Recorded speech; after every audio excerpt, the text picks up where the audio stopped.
Hello बच्चों, good morning. बच्चों, इस वीडियो में हम एक नया टॉपिक लेकर के आए हैं, proof of Bernoulli theorem. Bernoulli theorem इससे पहले वाले वीडियो में आप देख चुके हैं, सुन चुके हैं। आप जिन बच्चों ने बर्नौली थ्योरम नहीं पढ़ा हुआ तो इससे पहले वाला वीडियो मेरा जरूर देखें, तभी इस थ्योरम का, बर्नौली थ्योरम का प्रूफ आपको समझ आएगा। बर्नौली थ्योरम एक्चुअल में है क्या? अगर किसी पाइप में होकर, किसी ट्यूब में होकर कोई इनकंप्रेसिबल और non viscous liquid streamline motion में फ्लो हो रहा हो, तो उस ट्यूब के हर एक पॉइंट पर लिक्विड की टोटल एनर्जी कंजर्व रहती है, कांस्टेंट रहती है, सेम रहती है। टोटल एनर्जी कौन कौन सी? Pressure energy plus kinetic energy plus potential energy इस ट्यूब के हर एक पॉइंट पर क्या रहेगी? सेम रहेगी। जैसे हमने यहां पर एक मान लिया है कि कोई XY पाइप है। Suppose a pipe, suppose an incompressible and non viscous liquid is flowing in streamline motion through a tube XY as shown in figure.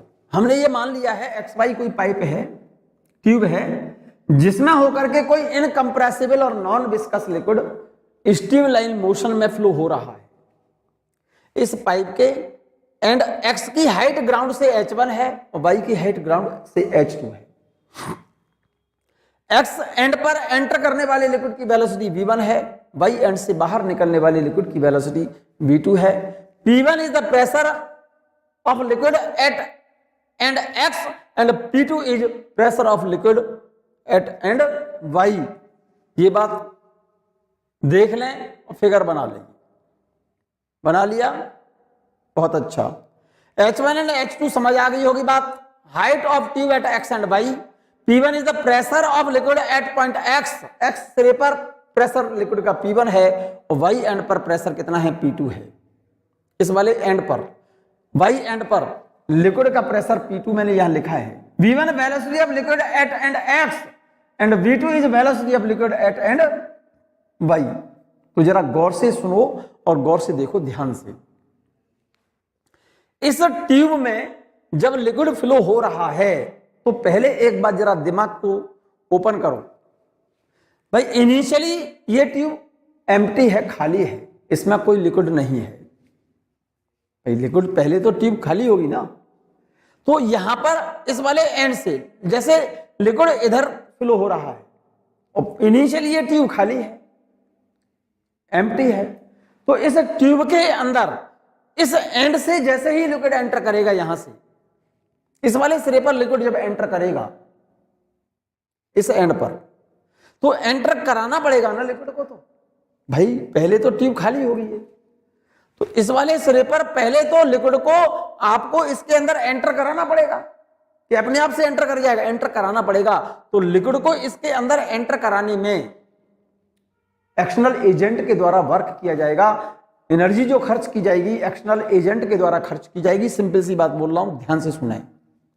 भाई सिरे ए पर, इस एंड ए नहीं X पर लिक्विड को अंदर एंटर कराने में किसी एक्सटर्नल एजेंट के द्वारा वर्क होगा, लेकिन जब एंड Y से लिक्विड बाहर निकलेगा तो क्या यहां से पकड़कर खींच के निकालना पड़ेगा लिक्विड को कि अपने आप निकल जाएगा? भाई इस वाले सिरे से तो लिक्विड अपने आप निकलेगा, आपको पकड़ के खींचना थोड़ी पड़ेगा। तो मैं कहना केवल इतनी सी बात चाहता हूं कि एंड से इस एंड X पर लिक्विड को जब एंटर कराया जाएगा तो work done by external agent होगा, और जब एंड Y से लिक्विड बाहर निकलेगा तो work done by the liquid होगा। इस लिक्विड को इसके अंदर एंटर कराने में वर्क करना पड़ेगा लिक्विड पर, और Y से जब लिक्विड बाहर निकलेगा तो Y से जब लिक्विड बाहर निकलेगा तो लिक्विड के द्वारा वर्क होगा किस पर? इस ट्यूब पर। इसीलिए मैंने एक लाइन लिखी है, देखो जरा, work done on the liquid. इस वर्ड को आप अंडरलाइन करो। Work done on the liquid entering the tube at and X and पर इस ट्यूब के अंदर लिक्विड को एंटर कराने में, लिक्विड पर, on the liquid, work done on the liquid लिखा है मैंने। देखो इस वर्ड को देखो जरा, work done on the liquid entering the tube at end X is, work के लिए रिलेशन होता है P डेल्टा V। इस बात को याद रखना बच्चों, वर्क का रिलेशन होता है P डेल्टा V। जरा गौर से देखो, इस पॉइंट को मैं आगे पढ़ाऊंगा भी। P delta V, delta V क्या होगा? P डेल्टा V को क्या लिखेंगे? Final volume minus initial volume. तो जरा गौर से देखना, पहले तो ये ट्यूब एम्प्टी है, पहले ये तो ट्यूब खाली है ना, पहले तो इसमें लिक्विड है नहीं, तो V1 की वैल्यू कितनी है? 0। और मान लो इस ट्यूब में यहां पर हम V वॉल्यूम लिक्विड का एंटर करा दिया, तो V2 की वैल्यू कितनी हो गई? V। और एंड एक्स पर प्रेशर कितना है? इस एंड एक्स पर ये प्रेशर कितना है? P1। तो एंड एक्स पर लिक्विड को अंदर एंटर कराने में लिक्विड के ऊपर जो वर्क किया जाएगा वो W equal to P delta V। तो W1 work done on the liquid entering the tube at end X is W1 is equal to, ये फॉर्मूला लगा रहा हूं, P delta V, P V2 minus V1। तो pressure कितना है x and पर, इस वाले एंड पर P1 है, तो इस P की जगह पर, इस P की जगह पर मैंने P1 लिख दिया। V, अब क्योंकि पहले ये ट्यूब खाली थी तो इनिशियल वॉल्यूम कितना होगा? 0। और फाइनल वॉल्यूम V वॉल्यूम इसके अंदर एंटर करा दिया तो फाइनल वॉल्यूम V। तो इतना वर्क लिक्विड पर किया जाएगा। इस वाले एंड पर जब लिक्विड को अंदर एंटर कराएंगे तो एक्सटर्नल एजेंट के द्वारा इस लिक्विड के ऊपर इतना वर्क होगा, मतलब एक्सटर्नल एजेंट की इतनी एनर्जी स्पेंड होगी, ठीक है ना। लेकिन जब ये लिक्विड इस वाले एंड से बाहर निकलेगा तो work done by the liquid होगा ऑन द ट्यूब। तो यहां पर लिखा है मैंने, work done by the liquid, liquid leaving the tube at end Y सिरे से जब लिक्विड बाहर निकलेगा तो work done by the liquid होगा ऑन द ट्यूब, लिक्विड के द्वारा वर्क होगा। और एंड एक्स पर लिक्विड को अंदर एंटर कराने पर लिक्विड पर वर्क किया जाएगा। तो एक्स सिरे पर तो लिक्विड पर वर्क हुआ, इतना वर्क करना पड़ा लिक्विड पर, मतलब एक्सटर्नल एजेंट के द्वारा इतनी एनर्जी खर्च करनी पड़ी। और जब लिक्विड वाई सिरे से बाहर निकलेगा तो लिक्विड के द्वारा कितनी एनर्जी स्पेंड की जाएगी? Work done by the liquid leaving the tube at end Y is W2 is equal to, ये रिलेशन वही लगा रहा हूं, P डेल्टा V वाला, P V2 माइनस V1। तो पहले ट्यूब जब खाली है तो इसके अंदर एंटर नहीं कर रहा तो यहां से निकलेगा भी नहीं लिक्विड, तो V2 की जगह पर, V1 की जगह पर क्या लिखूंगा? 0। और V2 की जगह पर जब V वॉल्यूम एंटर किया तो जितना एंटर वॉल्यूम करे, जितना वॉल्यूम एंटर करेगा लिक्विड का उतना ही वॉल्यूम बाहर निकलेगा। अरे ऐसा थोड़ी है कि रास्ते में कहीं लिक्विड रुक गया, जितना वॉल्यूम यहां पर एंटर करेगा लिक्विड का मेरे बच्चे उतना ही वॉल्यूम यहां से बाहर निकलेगा। तो इस V2 की जगह पर क्या लिख दिया? V, और V1 की जगह पर कितना लिख दिया? 0। तो इतना लिक्विड ने वर्क किया और इतना लिक्विड पर वर्क हुआ। तो टोटल वर्क डन कितना हुआ? Net work done on the liquid from X to Y, X से वाई तक। भाई यहां पर तो लिक्विड पर वर्क हुआ इतना और यहां पर लिक्विड ने वर्क किया इतना। तो यहां से यहां तक जैसे लिक्विड को यहां पर एंटर कराने में वर्क इतना हुआ P1V, मींस एक्सटर्नल एजेंट के द्वारा इतनी एनर्जी खर्च की। जैसे हमने लिक्विड को यहां पर एंटर कराया तो मान जाओ कि हमने इस लिक्विड को अंदर एंटर कराने में 50 जूल एनर्जी खर्च की, लिक्विड पर वर्क किया 50 जूल। और जब लिक्विड यहां से बाहर निकला तो लिक्विड के द्वारा इस ट्यूब पर जो वर्क हुआ P2V, मींस इतनी एनर्जी लिक्विड के द्वारा खर्च हो गई यहां से यहां तक। भाई लिक्विड को जब यहां से एंटर कराया तो मान लो 50 जूल लिक्विड पर वर्क किया, और जहां से लिक्विड जब बाहर निकला तो लिक्विड ने ट्यूब पर वर्क किया मान लो 20 जूल। तो यहां से एक्स से लेकर के वाई तक लिक्विड की कितनी एनर्जी स्पेंड हुई? हमने जो वर्क किया था 50 जूल तो लिक्विड पर वर्क किया, और यहां से जब लिक्विड बाहर निकला तो 20 जूल वर्क एनर्जी वो लौट आ गया वापस। तो यहां से यहां तक टोटल एनर्जी कितनी स्पेंड हुई? यहां की एनर्जी में से यहां की एनर्जी को सब्ट्रैक्ट कर दो, यही लिखा है। Work done on the liquid entering the tube at end X P1V and work done by the liquid leaving from the end Y W2 is equal to P2V. So net work done on the tube from X to Y, X से Y तक net work done liquid के द्वारा कितना होगा? On the liquid, net work done on the liquid from X to Y, X से Y तक जो net energy खर्च हुई है, नेट वर्क डन कितना होगा? W1 माइनस W2, इतना वर्क खर्च हुआ x से लेकर y तक। W1 minus W2 equal to W1 की वैल्यू ये रही P1V, W2 की वैल्यू कितनी है मेरे बच्चे? P2V, ये वैल्यू लिख दी मैंने। This is the equation number third, इसको इक्वेशन नंबर डाल दिया मैंने, कौन सा? थर्ड। जरा गौर से देखिएगा इस वाले फिगर में, जरा गौर से देखना बच्चों। x से y तक work done on the liquid कितना हुआ? P1V माइनस P2V, ये तो इक्वेशन डाल दी मैंने थर्ड। जरा गौर से देखें इसे, यहां पर V2 ज्यादा है V1 से, here V2 is greater than V1, तो इसका मतलब यहां पर लिक्विड की काइनेटिक एनर्जी ज्यादा होगी, यहां पर काइनेटिक एनर्जी कम होगी। तो x से y तक जाने में लिक्विड की काइनेटिक एनर्जी बढ़ेगी। So increase in kinetic energy of the liquid from x to y is equal to कितनी होगी? क्योंकि यहां की काइनेटिक एनर्जी ज्यादा है यहां से, तो हाफ m v2 स्क्वायर यहां की काइनेटिक एनर्जी में से यहां की काइनेटिक एनर्जी को सब्ट्रैक्ट कर दिया, तो x से y तक जाने में लिक्विड की काइनेटिक एनर्जी कितनी बढ़ गई? इंक्रीज हो गई, half m v2 square minus half m v1 square. But in this case यहां पर जरा गौर से देखो, H2 लेस देन H1, तो इसका मतलब यहां पर जब लिक्विड पहुंचा तो उसकी पोटेंशियल एनर्जी घटेगी। So decrease in potential energy of the liquid from x to y, यहां की पोटेंशियल एनर्जी में से यहां की पोटेंशियल एनर्जी को घटा दो, तो mgh1 माइनस mgh2, तो x से y तक टोटल इंक्रीज इन एनर्जी कितना होगी लिक्विड की? Therefore net increase in energy of the liquid is half m, इस एनर्जी में से इस एनर्जी को घटा दो, x से y तक टोटल कितनी एनर्जी इंक्रीज हो गई है ये पता चल जाएगा।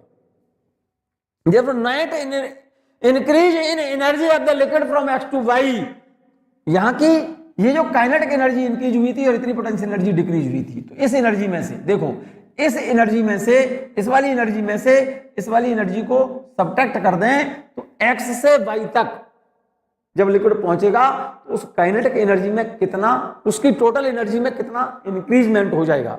Therefore, net increase in energy of the liquid from x to y, तो इस एनर्जी में से इस वाली एनर्जी में से इस एनर्जी को सब्ट्रैक्ट कर दो, तो x से y तक जब लिक्विड गया तो उसकी एनर्जी कितनी बढ़ गई? इतनी बढ़ गई। इस एनर्जी में से इस एनर्जी को मैंने सब्ट्रैक्ट कर दिया। क्लियर है? एक्चुअल में ये एनर्जी जो इंक्रीज हुई है लिक्विड की x से कहां तक? y तक, वो किसके बराबर होगी? Work done on the liquid from x to y। तो यहां पर लिख दिया है मैंने, this increase in energy is due to the net work done on the liquid from x to y, that is net work done from x to y is equal to net increase in energy of liquid. Clear है? From x to y, तो net work done कितना था? x से y तक net work done था P1V minus P2V। Net work done from x to y P1V minus P2V, ये रहा, जरा गौर से देखिएगा, ये रहा net work done from x to y P1V minus P2V, और ये नेट वर्क डन यहां से यहां तक लिक्विड की एनर्जी में किसके बराबर होगा? नेट इंक्रीज इन एनर्जी के बराबर होगा। Net work done from x to y P1V minus P2V is equal to net increase in energy of liquid from x to y। वो कितना है? ये वाली वैल्यू यहां पर लिख दी मैंने। तो जरा गौर से देखो बच्चों इसे, work done on the liquid from x to y is equal to net increase in energy of liquid from x to y के बराबर होगा। ये वाला टर्म बहुत होशियारी से, बहुत ध्यान से देखा जाए। देख लिया, net work done on the liquid from x to y is equal to net increase in liquid from x to y के बराबर कर दिया मैंने P1V minus P2V is equal to net increase in energy from x to y, और energy x से y तक जाने में कितनी एनर्जी इंक्रीज हुई है? ये वाली वैल्यू आप पहले निकाल चुके हैं, ये रही। क्लियर है? दोनों बराबर कर दिए मैंने आप यहां पर। तो जरा गौर से देखो इस इक्वेशन को, इस इक्वेशन को बहुत ध्यान से देखो और इसको नोट कर लो। आप नोट कर लेंगे तो मजा आएगा आपको। इस इक्वेशन को जरा ध्यान से देखो, यहां पर P1B minus P2B is equal to, देखो इस लाइन को मैं फिर से यहां पर लिख रहा हूं, P1B minus P2B is equal to, इसका मल्टीप्लाई इसमें कर रहा हूं मैं 1/2 m V2 square minus 1/2 m V1 square minus mgh1, mgh1 ध्यान से सुनना, माइनस माइनस प्लस mgh2। देखो जरा गौर से, अब P1B तो ये रहा, जरा गौर से देखो, minus half m V1 square, ये वाला टर्म यहां पर ये माइनस लिख रहा है, इस वाले टर्म को इक्वल से इधर ले आओ तो यहां करके प्लस हो जाएगा, और ये H1 वाला टर्म माइनस में है ना, ये इस वाले टर्म को इक्वल से इसको इधर लाएंगे यहां पर, तो ये प्लस हो गया, और इस वाले टर्म को इक्वल से इधर ले जाओ तो ये वाला टर्म इक्वल से इधर जाएगा तो ये वैल्यू प्लस हो जाएगी, ये रहा, और ये वाली वैल्यू प्लस में है ही, हाफ m V2 स्क्वायर ये रहा, और ये वैल्यू प्लस में है प्लस mgh2। जरा गौर से देख लो आप इसे, देखो जरा, ये इक्वेशन भाई P1B तो ये है, हाफ m माइनस ये लग रहा है, half m V1 square minus का है तो माइनस का टर्म इधर आएगा तो प्लस हो गया, ये माइनस mgh1 जब इधर जाएगा तो ये प्लस हो गया, P2B इस इक्वल से उधर जाएगा तो प्लस हो गया, ये माइनस का है ना, इधर इक्वल से इधर माइनस का है तो उधर जाएगा तो प्लस होगा ना, और ये वैल्यू यहां पर हाफ m V2 स्क्वायर ये प्लस है ही, और यहां पर माइनस माइनस प्लस हो गया mgh2 ये रहा। क्लियर है ये बात? और चेक कर लो ठीक से, इस लाइन के बाद ये वाला स्टेप क्लियर है 100%? यस।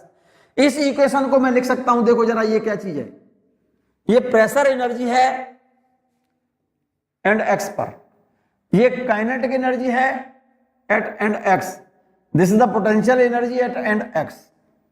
तो ये एनर्जी कौन सी है? एक्स, इस वाले एंड पर pressure energy plus kinetic energy plus potential energy is equal to, जरा गौर से देखो, this is the pressure energy at end Y, this is the kinetic energy of liquid at end Y, this is the potential energy of liquid at end Y.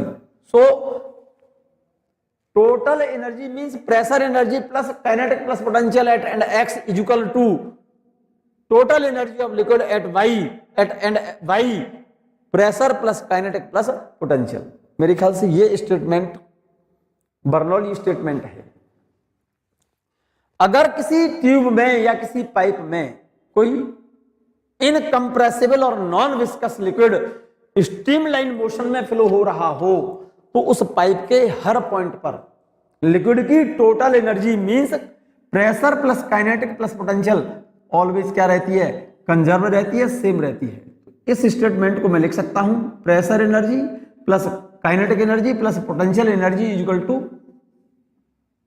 Constant. ये Bernoulli statement है, this is the Bernoulli theorem. ये बात clear है या नहीं है? मैंने मात्र 2 लाइनें बोली हैं बच्चों, सिंपल सी 2 लाइन बोली हैं बर्नौली स्टेटमेंट में। जरा देखो बर्नौली थ्योरम में, इसका प्रूफ देखना था। ये कोई ट्यूब ले लिए मैंने एक्स वाई, ठीक है ना? बोलो मेरे बच्चे, इस वाले एंड की ग्राउंड लेवल से हाइट h1 है और इसकी हाइट h2। यहां पर प्रेशर P1 और यहां पर प्रेशर P2। यहां पर जो लिक्विड एंटर कर रहा है उसकी वेलोसिटी V1 है और यहां से बाहर निकलने वाले लिक्विड की वेलोसिटी V2 है। जितना वॉल्यूम लिक्विड का यहां से एंटर करेगा उतना ही वॉल्यूम यहां से बाहर निकलेगा, वॉल्यूम सेम होगा। ये बात नोट कर लीजिए। इनिशियली ये पाइप खाली है, तो यहां पर जब लिक्विड को अंदर एंटर कराएंगे हम, तो एक्सटर्नल एजेंट के द्वारा लिक्विड के ऊपर वर्क होगा कितना? Work done on the liquid entering at the end x is W1 is equal to P1B। और जब एंड y से लिक्विड बाहर निकलेगा तो work done by the liquid होगा। जैसे ही लिक्विड बाहर आएगा तो work done by the liquid होगा, तो work done by the liquid leaving tube at end y is W2 equal to P2V, P2 into volume. Clear है? तो net work done on the liquid from x to y, W1 इतना तो liquid पर work हुआ, इतना liquid ने किया, तो यहां से यहां तक, यहां से लेकर के यहां तक लिक्विड पर टोटल वर्क कितना हुआ, दिस माइनस दिस। माइनस क्यों किया?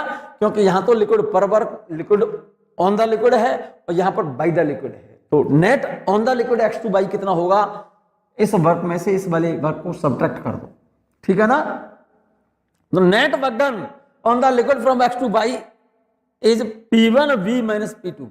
क्लियर है? अब जरा गौर से देखें, अगर आप यहां पर V2 की वैल्यू ज्यादा है किससे, V1 से, तो यहां पर काइनेटिक एनर्जी ज्यादा होगी। तो increase in kinetic energy, increase in kinetic energy of liquid from x to y, यहां की काइनेटिक एनर्जी में से यहां की काइनेटिक एनर्जी को घटा दो, हाफ m v2 स्क्वायर, यहां की काइनेटिक एनर्जी हो गई, और यहां पर half m v1 square. m क्या है? यहां से जो लिक्विड एंटर कर रहा है उसका मास m है, और यहां से बाहर जो लिक्विड निकल रहा है सेम मास बाहर निकलेगा। तो यहां से यहां तक काइनेटिक एनर्जी इतनी बढ़ गई, लेकिन इसकी पोटेंशियल एनर्जी यहां से यहां तक जाने में घटेगी। पोटेंशियल एनर्जी यहां पर कम होगी, यहां पर ज्यादा है, तो यहां से यहां तक जाने में पोटेंशियल एनर्जी घटेगी। So decrease in potential energy of the liquid from x to y mgh1, यहां की पोटेंशियल एनर्जी ज्यादा है, यहां पर पोटेंशियल एनर्जी कम है, mgh1 minus mgh2। So net increase in energy from x to y, net increase energy from x to y, इस energy में से इस एनर्जी को सब्ट्रैक्ट कर दो, इस एनर्जी में से इस वाली एनर्जी को सब्ट्रैक्ट किया मैंने, तो net increase in energy of liquid from x to y, ये वैल्यू पता चल गई हमको। ये जो इंक्रीज हुई है एनर्जी, ये कहां से मिली है, work done on the liquid from x to y। So work done on the liquid from x to y is equal to net increase energy of liquid from x to y। तो net work done on the liquid from x to y is equal to net increase in energy of liquid from x to y के बराबर कर दो। Net work done x से y तक इतना है, और नेट इंक्रीज एनर्जी x से y तक इतनी है, इक्वल कर दिया। तो जरा इस इक्वेशन को सॉल्व कर लो। अब देखो P1V ये रहा, हाफ m v1 स्क्वायर, ये माइनस था तो इक्वल से इधर लाएंगे तो प्लस हो गया, प्लस ये माइनस mgh1 है, इसको इधर लाएंगे तो mgh1, P2 को उधर ले गए तो P2V plus half m v2 square minus और माइनस प्लस mgh2। मेरे ख्याल से जरा गौर से देखो, ये प्रेशर एनर्जी है इस वाले एंड पर, ये काइनेटिक एनर्जी है इसी वाले एंड पर, ये पोटेंशियल एनर्जी है इस एंड पर, और बराबर हो गई है ये क्या, इस एंड पर pressure energy plus kinetic energy plus potential energy according to Bernoulli theorem. Bernoulli statement क्या है कि अगर किसी ट्यूब में होकर इनकंप्रेसिबल और non viscous liquid streamline motion में फ्लो हो रहा हो, तो उस ट्यूब के हर एक पॉइंट पर लिक्विड की टोटल एनर्जी क्या रहती है, कंजर्व रहती है, सेम रहती है। तो at end X pressure energy plus kinetic energy plus potential energy is equal to at end Y pressure energy plus kinetic energy plus potential energy. तो इस स्टेटमेंट को मैं लिख सकता हूं, pressure energy plus kinetic energy plus potential energy will remain same at all point of the tube. Clear? This is the Bernoulli theorem. यही Bernoulli statement है और यही बर्नौली थ्योरम है। क्लियर है मेरे बच्चे बात? हाँ बच्चों, अब बात करते हैं हम एप्लीकेशन ऑफ बर्नौली थ्योरम। ठीक है ना? इसकी फर्स्ट एप्लीकेशन देखें, to determine velocity of efflux. बहुत इंपॉर्टेंट पॉइंट है बच्चों, नोट कर लें आप साथ साथ मेरे। To determine velocity of efflux. Velocity of efflux क्या होती है बच्चों, ये देखो जरा ध्यान से, ध्यान दो मेरी बात पर। यहां पर एक फिगर बनाएं, जैसे ये कोई टैंक है और इस टैंक में h हाइट तक कोई लिक्विड भरा है।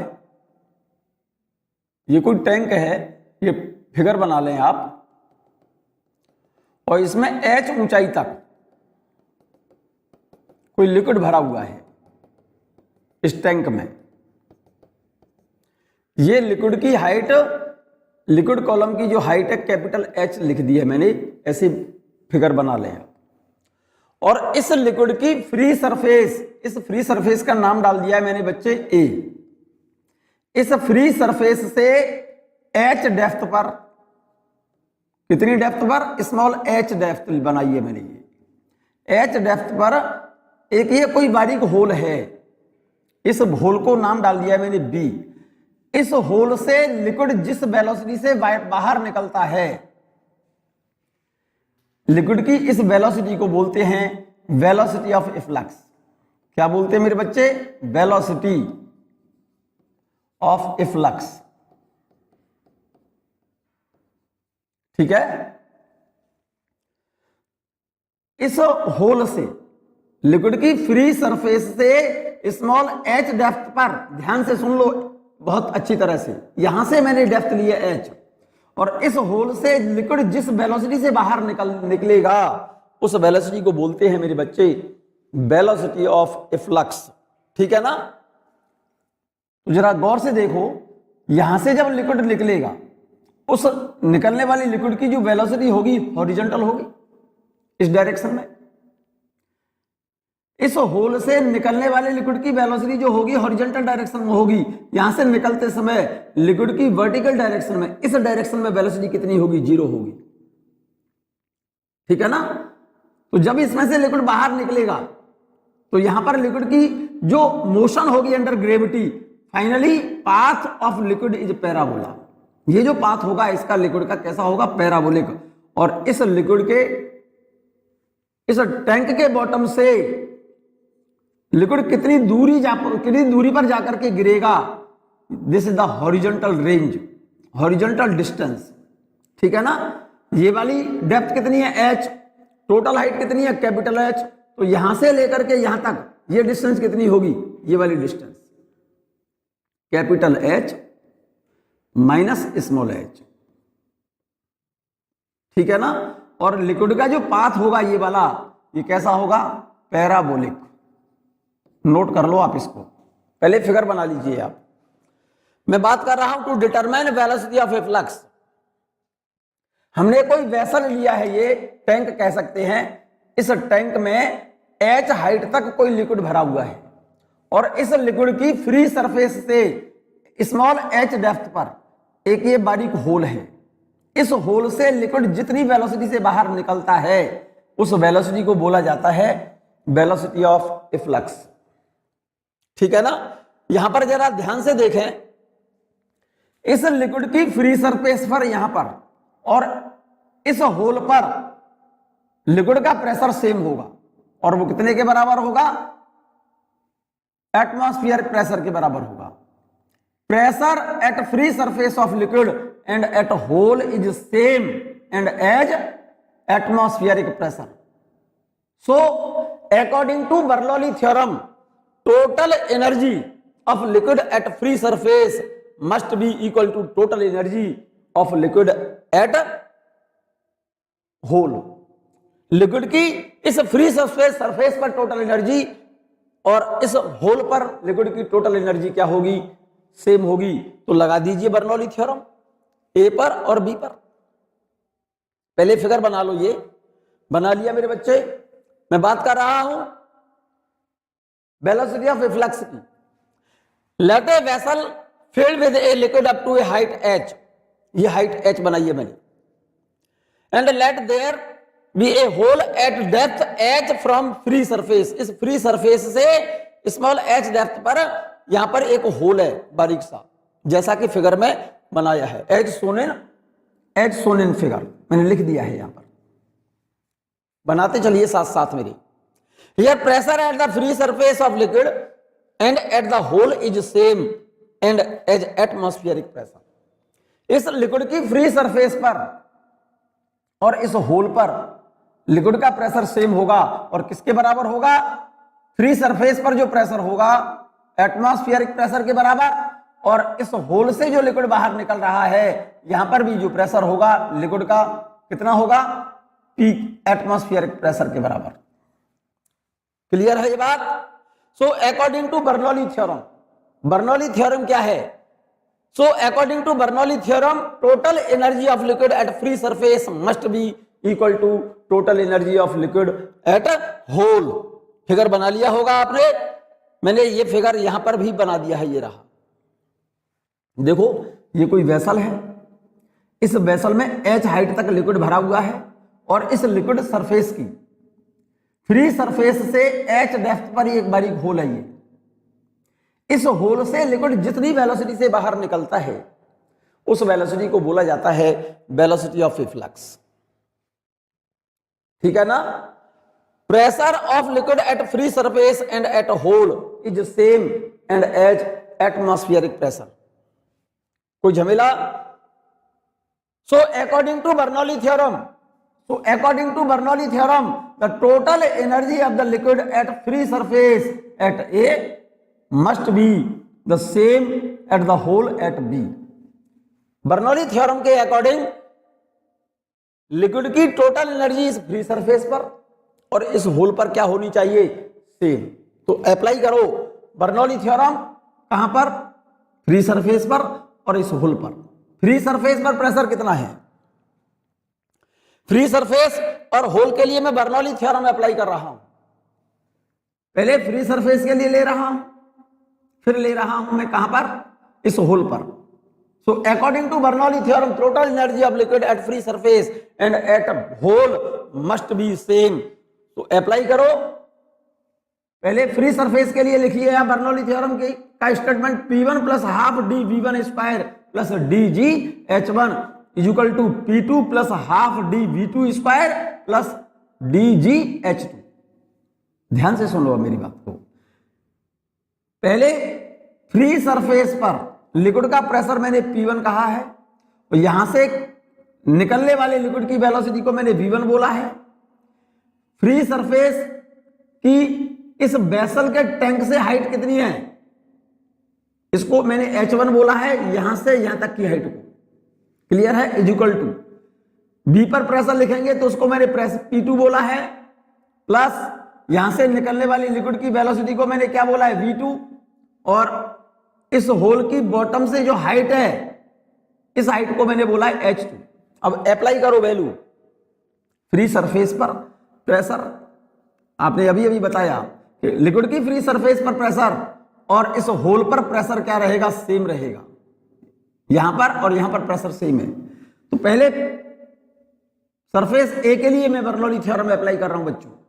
तो इस फ्री सरफेस पर प्रेशर P1 की जगह पर क्या लिखा मैंने? P प्लस हाफ डी, यहां से बाहर निकलने वाले लिक्विड की वेलोसिटी कितनी है? 0, क्योंकि लिक्विड यहां से तो बाहर नहीं निकल रहा, लिक्विड तो यहां से निकल रहा है ना।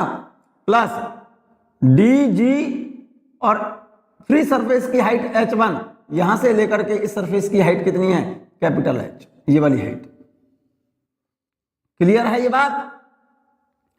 अब मैं बात कर रहा हूं कहां की? इस होल के लिए। होल पर प्रेशर, यहां पर प्रेशर कितना है? P2 की वैल्यू P, क्योंकि होल पर और फ्री सरफेस पर प्रेशर सेम है और किसके बराबर है? एटमॉस्फेरिक प्रेशर के बराबर। प्लस हाफ डी V2 की वैल्यू कितनी है यहां पर?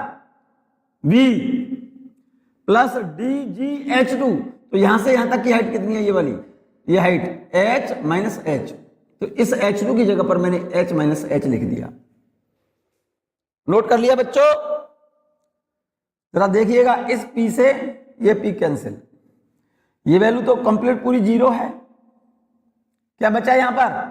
DGH ये रहा, is equal to half D V square plus, इस ब्रैकेट को तोड़ दो, DGH minus DG small h। Clear? इस वाले टर्म से ये वाला टर्म कैंसिल। यहां तक नोट कर लिया?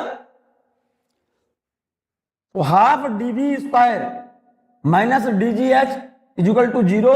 तो इस वाले टर्म को आप इक्वल से इधर ले आओ, या इसको ऐसे लिख दो, half D V square is equal to DGH। तो देखो इस D से ये डेंसिटी D कट गया, वेलोसिटी ऑफ फ्लक्स निकल आई, V बराबर root 2GH, V is equal to root 2GH. This is the velocity of a flux. This formula was stabilized by Torseley and is called Torricelli theorem. ये formula stabilize किया किसने बेटे? टॉर्सली ने।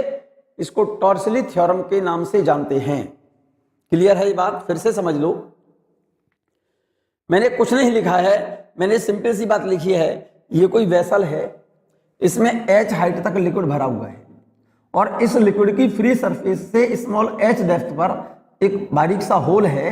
इस whole से लिक्विड जितनी velocity से बाहर निकलता है उस वेलोसिटी को वेलोसिटी ऑफ इफ्लक्स कहा जाता है। यहां पर जरा गौर से देखिए, लिक्विड की फ्री सरफेस पर प्रेशर और इस होल पर प्रेशर सेम होगा और वो एटमॉस्फेरिक प्रेशर के बराबर होगा। So according to Bernoulli theorem, total energy of liquid at free surface must be equal to total energy of liquid at hole. तो लगा दीजिए बर्नौली थ्योरम ए पर और बी पर। तो ए पर और बी पर बर्नौली थ्योरम में अप्लाई कर रहा हूं बच्चों। बर्नौली थ्योरम का स्टेटमेंट मैंने लिख दिया है, P1 plus half D V1 square plus D G H1 is equal to P2 plus half D V2 square plus D G H2। A पर प्रेशर कितना है? P1 की जगह पर मैंने एटमॉस्फेयर प्रेशर लिख दिया P plus half D V1 square, क्योंकि ए से बाहर लिक्विड नहीं निकल रहा तो ए से बाहर निकलने वाले लिक्विड की वेलोसिटी V1 कितनी लिखी? 0 plus D G H1। H1 का मतलब फ्री सरफेस की हाइट कितनी है? यहां से लेकर के यहां तक कैपिटल H। तो इस H1 की जगह पर मैंने कैपिटल H लिख दिया। P2 pressure at hole P plus half D V2। V2 कितना है? यहां से निकलने वाले लिक्विड की वेलोसिटी V है, तो V2 की जगह पर मैंने V लिख दिया। तो half D V square plus यहां से यहां तक की हाइट कितनी है? H minus small h। जरा गौर से देख लो ठीक से इसे, क्योंकि ये तो H है और ये स्मॉल h, तो इस होल की बॉटम से हाइट कितनी हो गई? यहां से यहां तक की हाइट हो गई H minus small h। Clear है? तो इस H2 की जगह पर मैंने H माइनस h लिख दिया है। यहां तक बात क्लियर है बच्चों? कोई डाउट? इस P से ये P कैंसिल हो गया, ये वैल्यू 0 है, तो इक्वल से इधर क्या बचा? D G H, D G capital H is equal to half D V square. भाई ये P से तो P कैंसिल हो गया ना, हाफ डी V स्क्वायर ये रहा, प्लस इस ब्रैकेट को तोड़ेंगे तो D G capital H minus D G small h। तो देखो इस वाले टर्म से ये टर्म कैंसिल हो गया, तो ये और ये टर्म बचे, तो half D V square equal to D G H. इस डी से डी कैंसिल, लिक्विड की वेलोसिटी निकल आई मेरे बच्चे V बराबर √2GH। तो इस होल से लिक्विड जितनी वेलोसिटी से बाहर निकलता है उस वेलोसिटी को टॉर्सली ने कहा कि इस वेलोसिटी को हम क्या बोलते हैं? Velocity of efflux.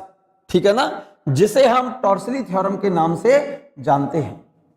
क्लियर है ये बात? यहां तक कोई प्रॉब्लम तो नहीं है मेरे बच्चे? अब टॉर्सली थ्योरम क्या है ये हमने यहां पर डिक्टेट कर दिया है, यहां पर नोट कर लो बच्चों, बहुत इंपॉर्टेंट लाइन लिखी है ये। If a body is dropped freely from a height h, अगर किसी बॉडी को h हाइट से फ्रीली रिलीज कर दें, then from the third equation of motion velocity attained by the body. Third equation क्या है? इक्वेशन ऑफ मोशन की third equation क्या है मेरे बच्चे? अगर किसी बॉडी को हम कितनी हाइट से? h हाइट से फ्रीली रिलीज कर दें, ये कोई बॉडी है और फ्रीली इसको हम रिलीज कर दें, इनिशियल वेलोसिटी 0, कितनी हाइट से? h हाइट से। h डेप्थ पर जब ये बॉडी यहां पहुंचेगी, ये हाइट h है, तो h डेप्थ तक पहुंचते पहुंचते इस बॉडी के द्वारा अटेंड जो वेलोसिटी होगी वो वेलोसिटी ऑफ इफ्लक्स के बराबर होगी। अगर हम किसी बॉडी को फ्रीली h ऊंचाई से हम फ्रीली रिलीज कर दें तो h डेप्थ पर जब ये बॉडी पहुंचेगी तो इस बॉडी के द्वारा gain velocity according to third equation of motion v square बराबर u स्क्वायर प्लस 2gh, ये रिलेशन जानते होंगे। v स्क्वायर इनिशियल वेलोसिटी कितनी है? 0 प्लस 2gh, तो इस बॉडी के द्वारा अटेंड वेलोसिटी जो होगी कितनी होगी? √2gh। ये जो वेलोसिटी है सेम उतनी ही है जितनी की वेलोसिटी ऑफ इफ्लक्स है। यही लिखा है मैंने। If a body is drop from freely from a height h, then from third equation of motion v square बराबर 2gh, क्योंकि इनिशियल वेलोसिटी 0 लिखी है आपने। तो velocity attained by the body is equal to velocity of efflux. ये velocity of efflux के बराबर है। Hence the velocity of efflux is the velocity attained by the liquid when it falls down from height h. This statement is called Torricelli theorem. यही statement क्या है मेरे बच्चे? टॉर्सिली theorem के नाम से जानते हैं। इसको नोट करना चाहें कर लें, नहीं तो ऐसी कोई बड़ी प्रॉब्लम नहीं है ये, ठीक है ना। मैं बात कर रहा हूं बच्चों, आगे ध्यान से सुने। मान लो इस होल की रेडियस, ध्यान दो मेरी बात पर,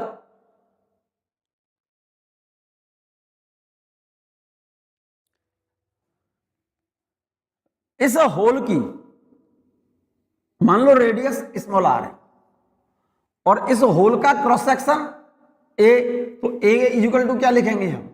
ए equal to pi R square. A is the cross section of hole and R is the radius. तो इस होल से होकर 1 सेकंड में लिक्विड का कितना वॉल्यूम बाहर आएगा? V क्या है? Volume of liquid coming out from hole per second. और इस होल से 1 सेकंड में बाहर आने वाले लिक्विड के वॉल्यूम के लिए फॉर्मूला होगा एरिया इस होल का और इसमें से बाहर निकलने वाले लिक्विड की वेलोसिटी। V बराबर A और बाहर निकलने वाले लिक्विड की वेलोसिटी कितनी होगी? √2gh। अगर एरिया हम रेडियस के टर्म में लिखें तो क्या लिखेंगे? पाई आर स्क्वायर √2gh। क्लियर है ये बात? So volume of liquid coming out from hole per second V equal to A into V। ये फॉर्मूला पहले पढ़ चुके हो आप कई बार। वेलोसिटी ऑफ इफ्लक्स √2gh है, A √2gh, और एरिया रेडियस के टर्म में लिखना चाहते हो आप तो पाई आर स्क्वायर √2gh। इस फॉर्मूले को जरा गौर से देखो। इस फॉर्मूले में कहीं इस लिक्विड की डेंसिटी है? नहीं है। It means volume of liquid coming out from hole per second is independent of density of liquid. ठीक है ना। इस होल से बाहर निकलने वाले 1 सेकंड में बाहर निकलने वाले लिक्विड का वॉल्यूम A इंटू V। ए क्या चीज है बेटा? इस होल का एरिया है। V इस होल से बाहर निकलने वाले लिक्विड की वेलोसिटी है और ये वेलोसिटी ऑफ इफ्लक्स के बराबर है, क्योंकि ये वाली डेप्थ स्मॉल h है। तो इस होल से बाहर निकलने वाले लिक्विड की वेलोसिटी कितनी होगी? इस होल से बाहर निकलने वाले लिक्विड की वेलोसिटी कितनी होगी? ये डेप्थ h है, तो इस होल से बाहर निकलने वाले लिक्विड की वेलोसिटी √2gh। एरिया का मैंने मल्टीप्लाई कर दिया। तो इस होल में से 1 सेकंड में बाहर निकलने वाले लिक्विड का कितना वॉल्यूम होगा वो इस रिलेशन से हम निकाल देंगे। एक ही जगह पर अगर इस होल की रेडियस क्वेश्चन में गिवन है तो एक ही जगह पर क्या लिखा जाएगा? Pi R square. ठीक है ना। और वेलोसिटी आपने लिखी थी √2gh। Volume of liquid coming out from hole per second is independent of density of liquid. यहां तक बात क्लियर है? अब लिक्विड को इस होल से बॉटम तक यहां तक पहुंचने में टाइम कितना लगेगा? भाई लिक्विड तो ऐसे जा रहा है ना। जब इस होल से लिक्विड बाहर निकलेगा, जरा ध्यान से देखो इस फिगर को, इस फिगर को ध्यान से देखो, इस फिगर को बड़ा विशेष ध्यान से देखो। ये होल है, ये वाला पॉइंट मैं यहां अलग से बनाई दे रहा हूं। इस होल को मैं यहां बना रहा हूं इस जगह पर, और इसकी यहां से टैंक के बॉटम से इस वाले पॉइंट से यहां तक की हाइट कितनी है? h minus h। चलो चेक करना। और इस होल में से बाहर निकलने वाली लिक्विड की वेलोसिटी हॉरिजॉन्टल डायरेक्शन में है √2gh। ये हॉरिजॉन्टल डायरेक्शन में है और बाहर निकलने वाली लिक्विड की वेलोसिटी इधर है। इधर की तरफ इनिशियल वेलोसिटी कितनी है? इधर की तरफ वर्टिकल डायरेक्शन में इनिशियल वेलोसिटी 0 है। तो इस लिक्विड को, जब लिक्विड इस होल से बाहर निकलेगा तो लिक्विड का पाथ कैसा होगा? पैराबोलिक होगा। तो लिक्विड को यहां से यहां तक जाने में जो समय लगेगा, अगर लिक्विड यहां से फ्रीली फॉल होता इस डायरेक्शन में, तो लिक्विड को यहां से यहां तक का जाने में लगा समय और लिक्विड को यहां से यहां तक आने में लगा समय बेटा सेम होगा। ये मैं प्रोजेक्टाइल मोशन में डिक्टेट कर चुका हूं। प्रोजेक्टाइल मोशन वाला वीडियो देखें आप। इस लिक्विड को इस होल से बॉटम तक पहुंचने में लगा समय, तो लिक्विड को यहां से यहां तक जाने का समय या फिर इस लिक्विड को यहां से यहां तक आने में लगा समय बराबर होगा यहां से यहां तक आने में लगा समय। तो आपने लिखा है time taken by liquid to reach the bottom from the hole then according to second equation of motion. तो लिक्विड को यहां से यहां तक का समय या यहां से यहां तक का टाइम बराबर होगा। भाई लिक्विड जितने समय में यहां पहुंचेगा, अगर लिक्विड यहां से फ्रीली फॉल होता है इस डायरेक्शन में, तो उतना ही टाइम लिक्विड को यहां लगेगा। तो इस डायरेक्शन में मुझे हाइट पता है बच्चों, ये रही। इनिशियल वेलोसिटी मुझे मालूम है और मोशन अंडर ग्रेविटी है इस डायरेक्शन में। एक्सेलेरेशन मुझे पता है, अंडर ग्रेविटी मोशन है तो एक्सेलेरेशन कितना होगा, equal to acceleration due to gravity. ठीक है ना। तो मैं इक्वेशन सेकंड इक्वेशन लगा रहा हूं मैं इक्वेशन ऑफ मोशन में, S is equal to u t plus half A T square वाला फॉर्मूला लगा रहा हूं। S की जगह पर लिखूंगा मैं ये वाली हाइट। क्लियर, कितनी, h माइनस एच, और इस डायरेक्शन में वेलोसिटी कितनी है, 0 इज इक्वल टू ये वेलोसिटी 0 प्लस हाफ जी। ए की जगह पर क्या लिखूंगा, g, और लिक्विड को यहां से यहां तक जाने में लगा समय और लिक्विड को यहां से यहां तक जाने में लगा समय बराबर होगा t। लिक्विड का यहां तक का टाइम, यहां से यहां तक का टाइम, और हॉरिजॉन्टल वेलोसिटी से लिक्विड को ये ट्रेवल हॉरिजॉन्टल डिस्टेंस, ये वाला टाइम, यहां तक का टाइम, यहां तक का समय और यहां तक का समय बराबर है। तो लिक्विड को होल से बॉटम तक पहुंचने में लगा समय, इस फॉर्मूले से निकाल दूंगा मैं t इक्वल टू, 2 को यहां ले जाओ ऊपर, g को नीचे ले आओ, तो t equal to root 2 h minus h upon g. जरा गौर से देखो, ये देखो, क्लियर है। फिर से समझो, इस होल से लिक्विड को बॉटम तक पहुंचने का समय, तो यहां से यहां तक का टाइम, यहां से यहां तक का टाइम और यहां से यहां तक का टाइम सेम होगा। देखो ये वाला टाइम निकालना है तो ये वाला समय यहां तक इस वाले टाइम के बराबर होगा, और यहां से यहां तक आने में लगा कितना समय लगेगा, ये वाला टाइम मैं निकाल सकता हूं आसानी से, क्योंकि जब लिक्विड यहां से बाहर आ रहा है तो यहां पर इस लिक्विड की वेलोसिटी हॉरिजॉन्टल डायरेक्शन में कितनी है, ये v रूट 2gh। क्लियर। और वर्टिकल डायरेक्शन में वेलोसिटी यहां से निकलते समय कितनी है, 0। तो इस वाले होल को मैंने अलग से यहां पर मैंने डिनोट कर दिया है। बॉटम से ये वाली हाइट कितनी है, h माइनस एच, ये वेलोसिटी कितनी है, रूट 2gh हॉरिजॉन्टल डायरेक्शन में, और वर्टिकल डायरेक्शन में इनिशियल वेलोसिटी कितनी है, 0। तो लिक्विड जितना समय यहां तक जाने में लगेगा लिक्विड को, उतना ही टाइम लिक्विड को यहां से यहां तक आने में लगेगा। तो ये वाला टाइम मैं आसानी से निकाल सकता हूं सेकंड इक्वेशन ऑफ मोशन से, s is equal to u t plus half A T square वाली रिलेशन से। क्लियर है मेरे बच्चे, ये बात क्लियर है सबको, वेरी गुड।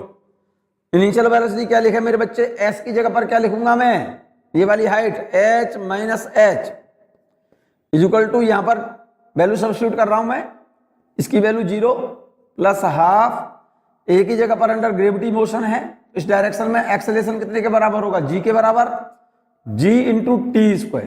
क्लियर। तो t निकल आया यहां से रूट 2 को इधर ले जाओ, 2h minus h upon g।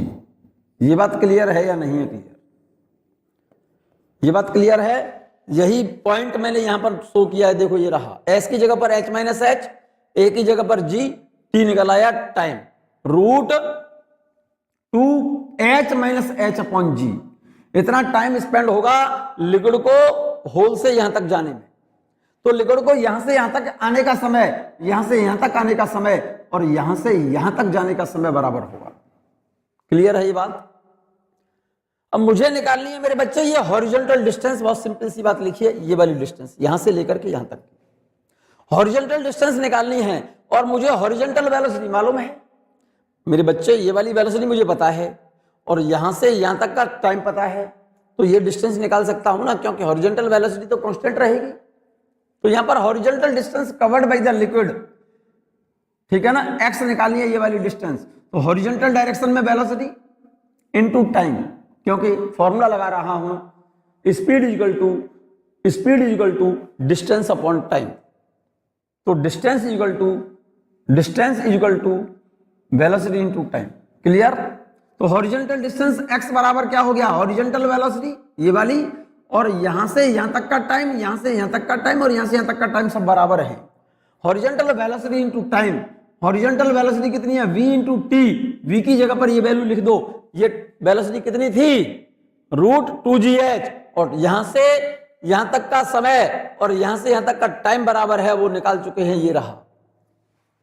तो देखिएगा हॉरिजॉन्टल डिस्टेंस, ये वाली डिस्टेंस की बात कर रहा हूं, इस वाली डिस्टेंस की, horizontal distance covered by the liquid x is equal to horizontal velocity कितनी है, v इंटू टी, हॉरिजॉन्टल वेलोसिटी कितनी थी मेरे बच्चे, ये वाली √2gh, और टाइम कितना है यहां से यहां तक का, वही समय यहां पर होगा √2h minus h upon g। Clear? इस g से g कैंसिल, तो हॉरिजॉन्टल डिस्टेंस आ गई मेरे बच्चे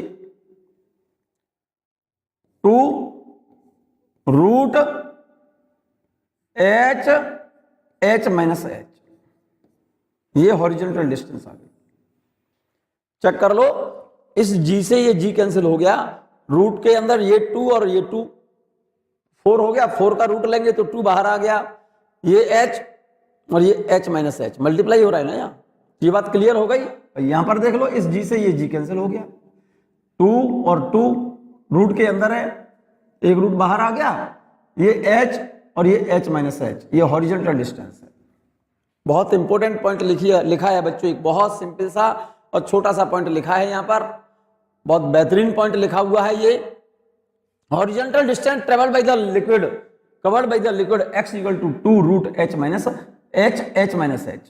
इस x की वैल्यू मैक्सिमम कब होगी, इस x की वैल्यू मैक्सिमम कब होगी, इस x की वैल्यू मैक्सिमम तब होगी मेरे बच्चे जब h और h माइनस h का प्रोडक्ट मैक्सिमम हो, लेकिन h और h माइनस h का सम फिक्स हो।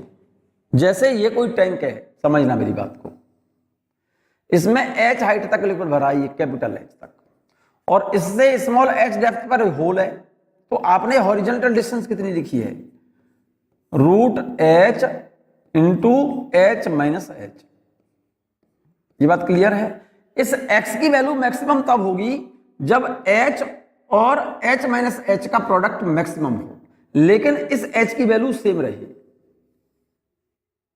ठीक है ना। जैसे मान लो कि इस h की वैल्यू मान लो 10 मीटर है, मान जाओ आप, ध्यान से सुनना मेरी बात को, और इस h की वैल्यू, भाई h और h माइनस h का प्रोडक्ट मैक्सिमम होगा तभी x की वैल्यू मैक्सिमम होगी, लेकिन ये h क्या रहे, ये तो h फिक्स रहेगा। सिंपल सी बात है मेरे भाई, क्या h की वैल्यू कितनी मान ली मैंने, कैपिटल H की वैल्यू मैंने 10 मीटर मान ली, और मान लो ये स्मॉल h 1 मीटर है, स्मॉल h, तो h माइनस h कितना हो गया, h माइनस h कितना हो गया, 9 मीटर हुआ ना, क्योंकि ये वाली वैल्यू और ये वाली वैल्यू ऐड कर दें तो ये h के बराबर ही तो होनी चाहिए। अगर हम इस h को 2 लेते हैं, ध्यान से सुनो मेरी बात को, क्योंकि x की वैल्यू मैक्सिमम तब होगी जब h और h माइनस h का प्रोडक्ट मैक्सिमम हो, ठीक है ना। मैंने जैसे h की वैल्यू मैंने यहां पर लिखे दे रहा हूं मैं फिर से, मान लो 10 मीटर है, और h into h minus h, इन दोनों का प्रोडक्ट मैक्सिमम होना चाहिए, h और h माइनस h का प्रोडक्ट मैक्सिमम हो, लेकिन इन दोनों का जो सम है वो h के बराबर हो। जैसे मैंने h की वैल्यू 1 मान ली, तो h माइनस h कितना हो गया, 9, इनका प्रोडक्ट कितना हुआ, 9। अगर स्मॉल h को मैं 2 लेता हूं तो इसको कितना लेना पड़ेगा, 8, तो ये कितना हो जाएगा, 16, प्रोडक्ट बढ़ गया। और लेकिन जैसे 9 और 1 को ऐड करेंगे तो 10 आएगा, 8 और 2 को ऐड करेंगे तब भी 10 आएगा, लेकिन दोनों का प्रोडक्ट बदल रहा है। देखो, अगर स्मॉल h को मैंने 3 ले लिया, इसको 7 लेना पड़ेगा, तो ये कितना हो गया, 21। इसको ले लिया 4 और इसको ले लिया 6, तो ये कितना हो गया 24। ठीक है ना। अगर इस स्मॉल h को मैंने 5 लिया और कैपिटल h माइनस h को 5 लिया, तो मेरे ख्याल से ये वैल्यू मैक्सिमम है। ये वैल्यू मैक्सिमम है मेरे बच्चे, क्योंकि इसके बाद अगर 6 और इसको लेते हैं 4, तो ऊपर वाली वैल्यू रिपीट हो जाएंगी। इसका मतलब ये वैल्यू किसकी है, स्मॉल h की, और ये वैल्यू किसकी है, h माइनस h की, इसकी। इसका मतलब स्मॉल h और h माइनस h जब दोनों बराबर बराबर होंगे, उसी केस में इन दोनों का प्रोडक्ट h और h माइनस h का प्रोडक्ट क्या होगा, मैक्सिमम होगा। ठीक है ना। तो x की वैल्यू मैक्सिमम तब होगी, कब, जब h माइनस h का मतलब ये वाली हाइट और इस वाली हाइट का प्रोडक्ट मैक्सिमम हो, और इन दोनों का प्रोडक्ट मैक्सिमम तब होगा जब ये होल एग्जैक्ट सेंटर में हो। जरा गौर से देख लो, क्योंकि ये दोनों बराबर बराबर हो गए ना, तो इसका मतलब ये हो गया h बराबर h माइनस h। इसका मतलब स्मॉल h की वैल्यू कितनी हो गई, h/2। मान लो ये 10 मीटर हाइट तक लिक्विड भरा हुआ है, तो होल कितनी डेप्थ पर करना पड़ेगा आपको, h equal to h/2 means 10/2 का मतलब 5 मीटर पर होल करें, मीन्स ठीक सेंटर पर अगर होल करते हैं आप, तो इस होल से जो लिक्विड बाहर निकलेगा उसकी बॉटम से हॉरिजॉन्टल डिस्टेंस क्या होगी, x की वैल्यू मैक्सिमम होगी। ये बात मैंने यहां लिखी है, चेक कर लो। Now according to mathematical theorem, h into h minus h into h minus x will be maximum when h बराबर h minus h, that is h small h बराबर h/2। इसका मतलब स्मॉल h का मतलब क्या हो गया, ये जो होल है ना, ये वाला होल, ये ठीक जितनी हाइट तक लिक्विड भरा है उसकी जस्ट हाफ के बराबर है। इसका मतलब होल इस टैंक के ठीक सेंटर पर मींस मिडिल पर हो। Hence the maximum range of the liquid is given by, तो h की जगह पर आप h/2 लिख दो, इस h की जगह पर क्या लिख दो, h/2। इस h की जगह पर मैंने h/2 लिखा इंटू h माइनस इस h की जगह पर h/2। तो जरा गौर से देखो, h में माइनस h/2, तो ये भी h/2 और ये भी h/2, तो h/2 इंटू h/2 का रूट ले रहे हो आप, तो क्या आएगा h/2 और 2 से 2 कैंसिल, तो मैक्सिमम रेंज आ गई किसके बराबर, h के बराबर। फिर से समझो इस बात को फिर से समझो बच्चों। मैं यहां पर एक बार फिर से नोट करना चाहता हूं, देखो जरा ध्यान से सुनना। जैसे यही टैंक है, ये वाला टैंक था, टैंक तो आपने देख लिया है पहले, देखो ये रहा टैंक, ये टैंक है। मैं इसको थोड़ा सा छोटा करके बच्चों आपको अब देखो, जैसे ये टैंक है और ये हॉरिजॉन्टल रेंज का फॉर्मूला क्या है, x बराबर 2 root h h minus h। मैं यहां लिख रहा हूं x is equal to 2 root small h h minus h। विशेष ध्यान से सुनना बच्चों इस पॉइंट को, भाई इस फॉर्मूले को जरा गौर से देखो। इस x की वैल्यू तभी मैक्सिमम पॉसिबल है, कब, जब स्मॉल h और h माइनस h का प्रोडक्ट मैक्सिमम हो, लेकिन h की वैल्यू सेम रहे।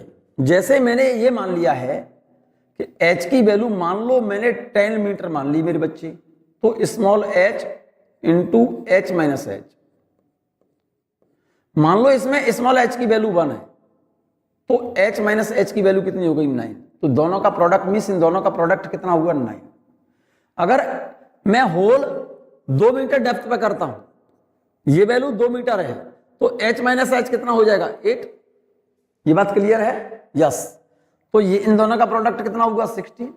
अगर मैं इसको स्मॉल h को 3 लेता हूं और इसको 7 लेता हूं, क्योंकि दोनों का सम देखो मैंने 10 के बराबर लिया है, 1 + 9 10 हुआ, 2 + 8 वो भी 10 हुआ, 3 + 7 तब भी 10 हुआ, h की वैल्यू सेम रहे।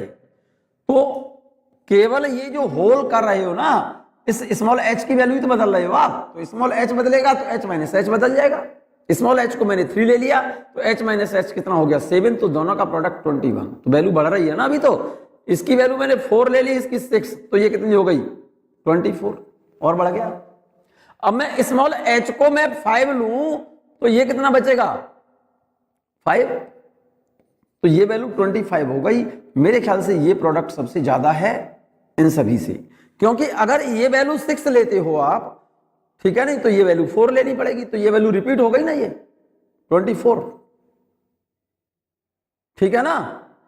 अरे भाई ये जो होल है अगर एग्जैक्ट सेंटर पर करते हो तो इसका मतलब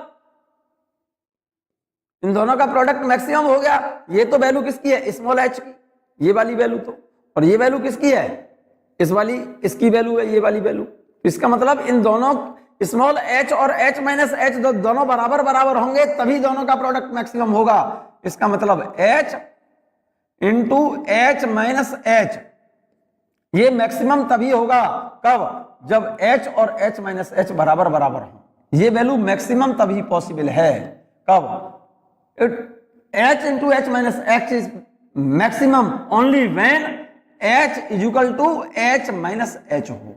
तो उस केस में इस स्मॉल एच को इधर ले लो। तो इसका मतलब जो होल करेंगे आप, इस टैंक में जो होल किया जाएगा वो एग्जैक्ट इस वाली हाइट के ठीक आधे पर, हाफ पर, हाफ का मतलब ये जो होल है इस टैंक के इस वाली हाइट के जस्ट हाफ डिस्टेंस पर करेंगे आप, मिडिल पर होल करेंगे।